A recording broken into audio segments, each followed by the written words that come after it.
All right. LDBC, there's your boy Coach Shelton Harrison. You're live on the Coach Shelton Harrison Combat Sports Show live.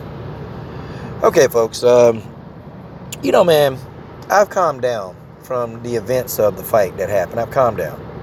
And, definitely, man, I tell y'all, and y'all not going to believe this.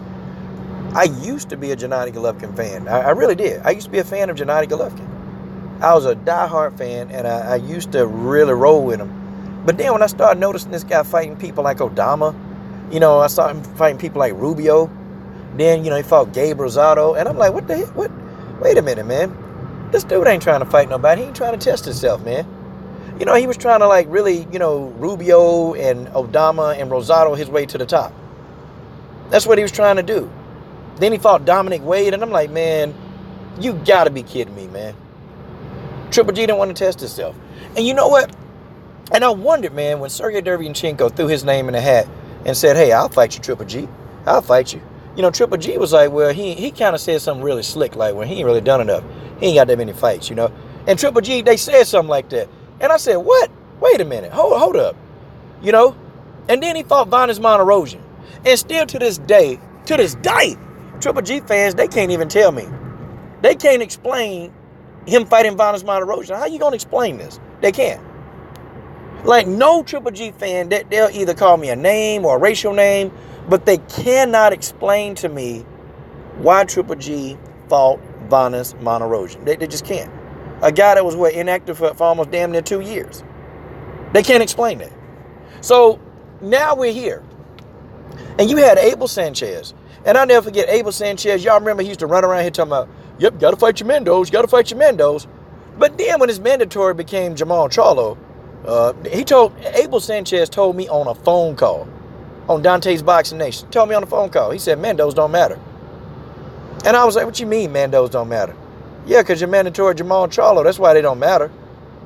I couldn't stand Abel, and I can't stand him now. Abel Sanchez is an idiot. Abel is an idiot, man. And that's what he get. That's what he get, for saying black fighters don't sell when, black fighters got some of the highest pay-per-view numbers in boxing history. But he said they don't sell. He said, they don't sell, and that's what he get. That's why he got fired. I'm glad he got fired. Because as soon as Triple G got a bag at the zone, he cut Abel out of that. He cut Abel out of that, man, and hired Jonathan Banks. There you go. There you go. I laughed. I thought it was real funny. Because all the trash that Abel Sanchez had been putting out there, man, I found it really laughable, with this guy. Very laughable. But it is what it is, man. And see, the Triple G fans, they'll want to have you believe that Triple G is a cyborg. Gennady Golovkin ain't no cyborg.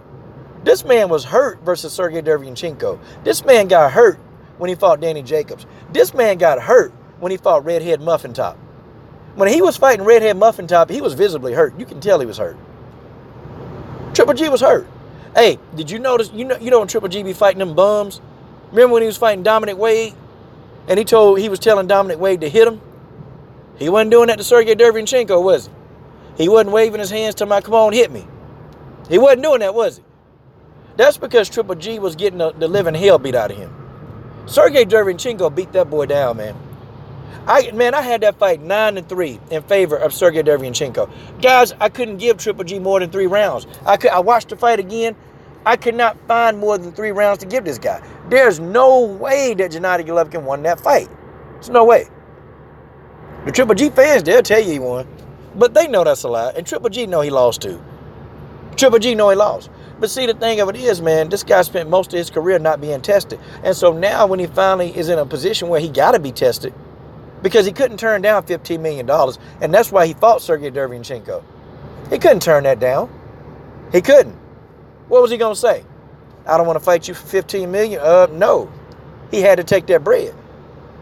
And Triple G knew what was going on. He didn't want to fight Sergey Derevyanchenko then. Now we know why. Now we know why he turned the fight down back then. And see, I think DAZN, they're getting smart. DAZN is getting smart, man. They're not going to let this guy keep fighting guys like Steve Rose. They're not going to let him do it. His next fight is going to have to be another tough opponent. I think DAZN is cutting these people off, man. DAZN did a lot of dumb stuff, but I think, in this case, I thought DAZN did a good job. I literally thought DAZN did. This was a good fight. I don't care if you like Triple G or hate Triple G. It was a good fight, y'all. This fight was a good fight. Unfortunately, Sergey Derevyanchenko got robbed. He got robbed. That's just what it is. That's just the way that is. He got robbed. But the zone ain't playing no more games with this dude. They ain't playing no more games. They're not finna give you this, $100 million contract for you to fight Steve Rose. Okay, for you to sit and fight Steve Rose. And then you got Gabe Rosado talking about, yeah, I want a rematch with Triple G. Hey, man, the zone, they're not going to let that happen. They ain't going to let this guy fight no more bums. They done. They done. The day of this guy getting easy paydays to fight bums, that's over. The zone, they tell him what to do. You see, Triple G had everybody fooled. But I kept telling y'all that this guy, he going to take some easy fights. Okay, he might fight one or two. He might test himself 1 or 2 times. And Triple G finna get out the game. When Triple G out the game, look, he's sending all his money back to Kazakhstan. He's sending every bit of his money back there. Because the dollar over there do a lot better anyway, man. When Triple G done with his contract, this man, he's done. He done. He ain't going to think about you Triple G fans. He not going to think about America. Triple G going to go home, and Triple G finna be a king over there. That's what he finna do. And I can't really say that I blame him, but you know, you're in a hurt game. You're in a hurt game, and boxing fans are going to demand more out of you. Now, you got Triple G fans that don't demand anything out of him because they will justify this guy taking these soft touches. They justify. Every single time this guy fight a bum, you got these guys that they in love with Triple G. They begin to justify him fighting these guys that can't fight back. And I don't care what anybody say, well, Triple G done defended this belt X amount of times. He done did this. He got more title defenses. But against who? And this is what I have to ask the Triple G fans. Against who? Against who? I mean, you know, the toughest fights that Triple G has been in. Okay, Redhead Muffin Top. Okay, Kell Brook. Okay, Danny Jacobs. And now Sergey Derevyanchenko. This guy's only had 4 tough fights in his whole career. Only 4. Only 4. And we can't even count Kell Brook because Kell Brook was a freaking welterweight. He was a welterweight. So we can't even count Kell Brook. Kell Brook had to move up 2 weight classes to even fight this bum killer. And still Kell Brook was giving him all he can handle. And had Kell Brook not got hurt, Kell Brook probably could have won that fight. If Kell Brook had not got hurt, he'd have won that fight. See, when Triple G fights somebody, anybody with skill set, Triple G can't do the things that he want to do. And Sergey Derevyanchenko got in his PG-13 chain. He got up in there. And I'm talking about he dug up in there and he took up residence. I mean, he was all up in there, man. He was tearing that boy body up. And you know what? Triple G was in the corner. The guy was coughing up blood. Triple G was legit coughing up blood. He was hurt. He was hurt. But this the guy that y'all said it is. And they kept saying he's an all-time great. Really? I don't think he's an all-time great. I mean, and I don't even think Triple G in the top 100 for me. He don't even make my top 100 list, man. What has this guy done, man? You pull out his resume and you start thinking, okay, what is he doing? And he at the end of his career. Okay, he at the end of his career. And the only person that he want to fight is Redhead Muffin Top. That's it. He don't want to fight nobody else. The guy don't want to fight anybody else. Like you want to have a third fight with the same fighter? But you got Charlo out here. You got Demetrius Dudu Andre out here that's trying to fight you. I mean, you got Billy Ho Saunders that's out here trying to fight you. And it's like, now he don't want that smoke. Like, how do you get behind somebody like this, man?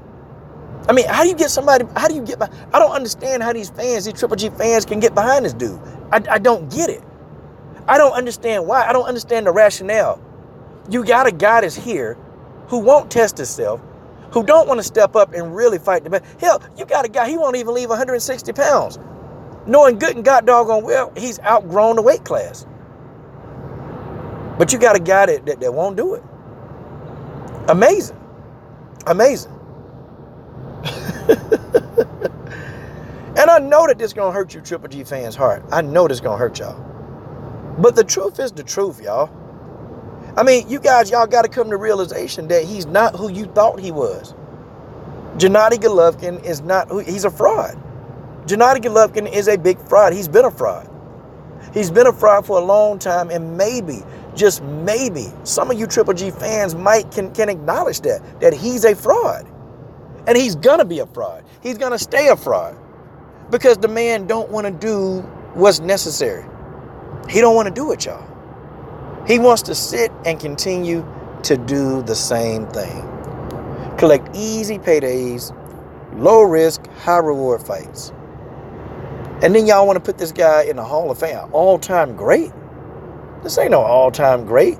You know, do you guys remember they were trying to compare Gennady Golovkin to B-Hop? Y'all remember that? I don't like B-Hop, but B-Hop fought everybody. B-Hop fought any and everybody. The only person that I heard that B-Hop wouldn't fight was Andre Ward. That's the only person. And B-Hop, you say, well, you know, I'm his mentor. I ain't going to fight him. You know, that's the only person who B-Hop openly said I ain't going to fight. Other than that, B-Hop fought everybody. B-Hop fought any and everybody with a breath. And people, you had Triple G fans literally comparing him to Bernard Hopkins. Unbelievable, man.